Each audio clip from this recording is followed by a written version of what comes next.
साथियों नमस्कार, कैसे हैं आप सब लोग? मज़ामा केम छो कसा आहेस आप सबको जय श्री राम, जय बालाजी की। आज एक इम्पोर्टेंट टॉपिक पर मैं चर्चा करूँगा, टॉपिक जो है जुड़ा हुआ है चीटिंग से और चीटिंग के जो मामले हैं, वर्तमान में दंडनीय अपराध हैं as per section 318 of BNS.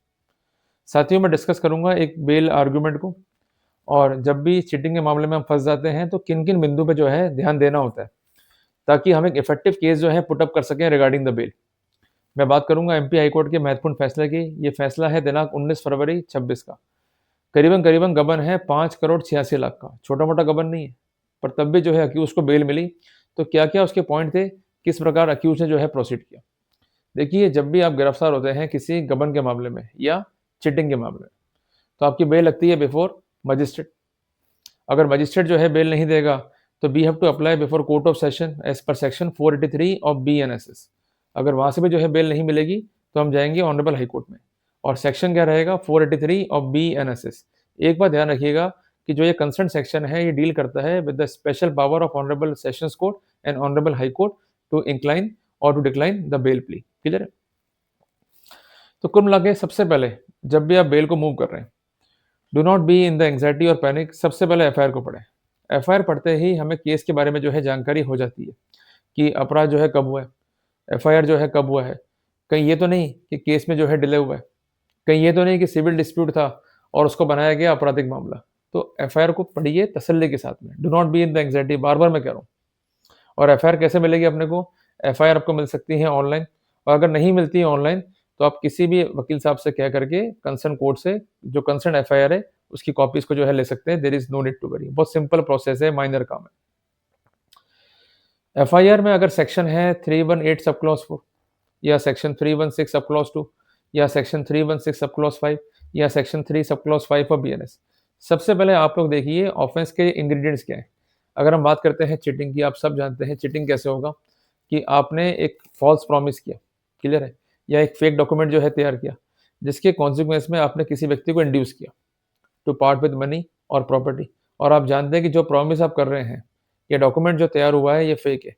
जो प्रॉमिस करना था वो परफ़ॉर्म हो सकता ही नहीं है, पर जानबूझ करके वो प्रॉमिस आपने किया, ताकि अगला व्यक्ति जो है इंड्यूस हो और मनी या प्रॉपर्टी को जो है पार्ट विद कर दे, जिसको आप जो है गबन कर लें। क्लियर है?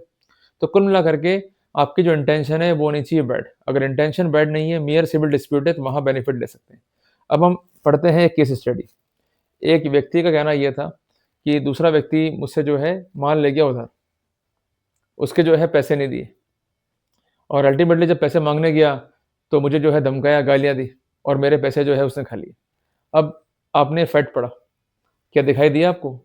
यहाँ किसी भी रूप में वायलेशन ऑफ लॉ, बोलिए, दिखाई दिया आपको? क्या दिखा आपको? कि ये पैसों के लेन-देन का मामला है, ये कमर्शियल डिस्प्यूट है, यही केस था। तो कितना आसान बनाया केस को कंसर्न अक्यूज़ ने कोर्ट के लिए। तो इसलिए बार-बार मैं कहता हूँ कि लंबी-चौड़ी बहस मत किया करो। Pinpoint your case, court को जो है केस क्लियर होना चाहिए। तो we could take the example at inception so that we could convey to the concern court the proper information in systematic way. Clear है? जितना इन्फॉर्मेशन आपका होगा स्ट्रक्चर्ड, सिस्टमैटिक, ऑर्गेनाइज़, उतना ही आपके चांसेस जो है बढ़ जाएँगे बेल प्राप्त करने के। और आप 2-2 घंटे बहस कर रहे हैं, पर फ़ायदा कुछ नहीं मिल रहा है, तो इससे बेहतर ये है कि पिन पॉइंट करें अपने केस को। क्लियर है? दूसरी बात, अगर अक्यूज़ कस्टडी में है और कस्टडी जो है 4 महीने या 5 महीने या 6 महीने की है, तो ये ना कहें कि साहब अक्यूज़ जो है जेल में। तो कोर्ट तो कहेगा आपसे कि साहब अगर क्राइम किया है तो जेल जाना पड़ेगा। ये कहिए कि अक्यूज़ जो है 6 महीने, 7 महीने, 8 महीने से जेल में। इस पूरे 8 महीने में प्रोग्रेस क्या हुई केस में? या प्रोसीडिंग्स क्या हुई actively on the part of prosecution? अगर इसके कोई अलामत या स्थितियाँ फाइल पे नहीं है, again we are having the benefit. क्योंकि संविधान ये कहता है कि अगर आपको रख रहे हैं जेल में, तो प्रोसीडिंग्स भी एज़ सून एज़ पॉसिबल करनी है प्रोसिक्यूशन को। अगर वो नहीं हो रही है, तो आर्टिकल 21 संविधान का होता है violate and we could have the benefit. बहुत ईज़ी है, कोई दिक्कत मुझे बताओ? ईज़ी हो गया अब तो। तीसरी बात, चार्जशीट अगर फाइल हो गया है, तो एक गुड केस बनता है क्योंकि इन्वेस्टिगेशन पेंडिंग नहीं है।